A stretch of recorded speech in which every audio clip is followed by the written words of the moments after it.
Donald Trump had a meeting in the Oval Office with the Turkish president Erdoğan that was so sycophantic, so enamored with dictatorial brutality that even Trump's own staff was sort of like, this might be a little bit too much. Let's discuss. And the theme that we've been seeing in Donald Trump's administrations is, of course, that he's increasingly skeptical of our democratic Western allies, the UK, France, Germany, Canada. I don't know about them, has been Trump's prevailing position.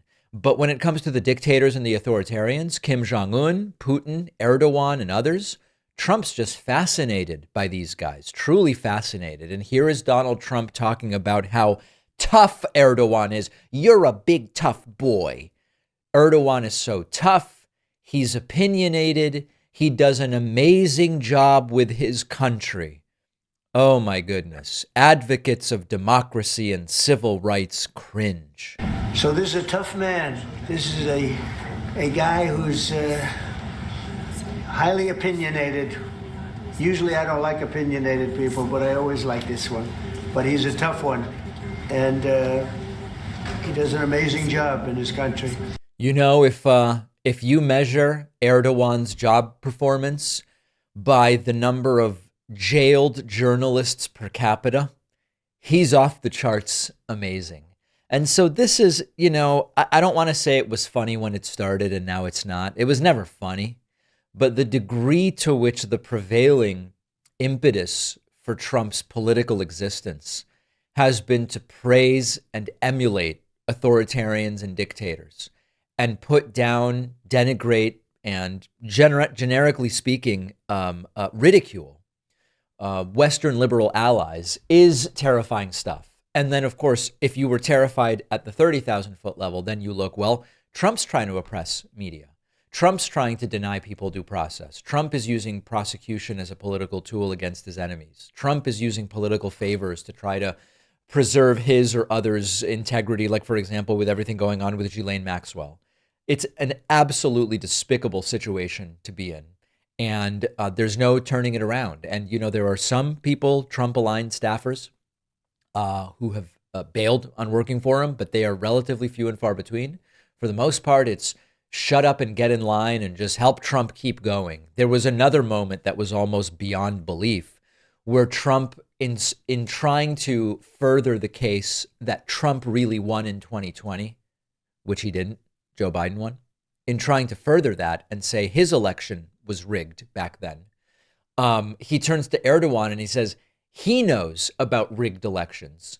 But of course, the unfortunate thing is it has a kind of double meaning because there are widespread ballot stuffing allegations against Erdoğan himself. Take a listen to this. Rigged election, you know, he knows about rigged elections better than anybody. But when I was in exile, we were still friends. That's always a good way to find out, test of friendship. But he's a highly respected man. Yeah, highly respected, because if you don't respect him, life gets a little bit more difficult for you. Also, it's funny when Trump calls losing an election being in exile. But there is this really weird thing about he knows about rigged elections because there is a widespread analysis of elections in Turkey. Here is one such study. Forensic analysis of the Turkey 2023 presidential election reveals extreme vote swings in remote areas. And what this study has found, and we'll link to it and you can check it out, is that while the totality of the results can't be said to be a result of fraud, that there are so many actual irregularities. You know, it's funny.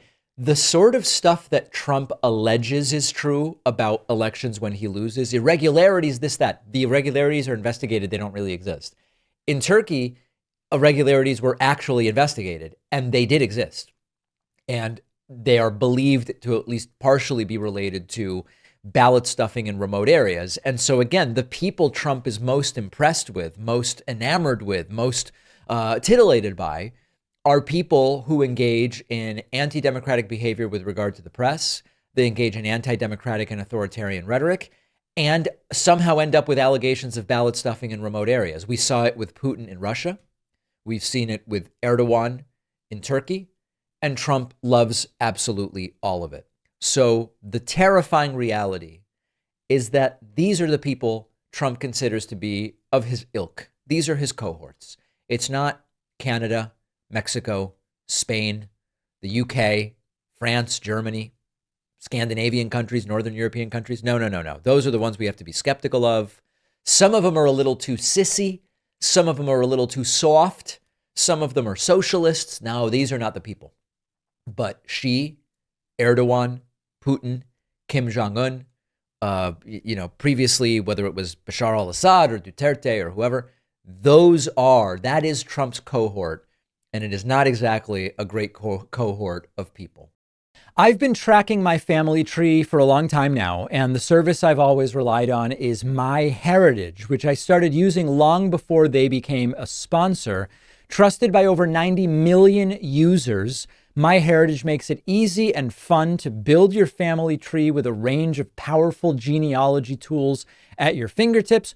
One of my favorite features lets you quickly find new family members and add entire new branches to your tree. It's always a good time to sit down with my family, show them what I found. For example, the other day, I found a scan of an immigration document from when my mother's uncle's aunt arrived at Ellis Island, or this document from the US-Canada border for my relative who was born in 1895. This is remarkable stuff and really interesting artifacts that are part of the puzzle of my family's past.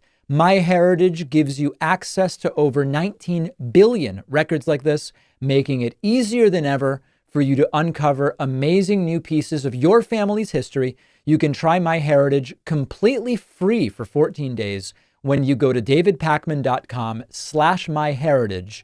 The link is in the description.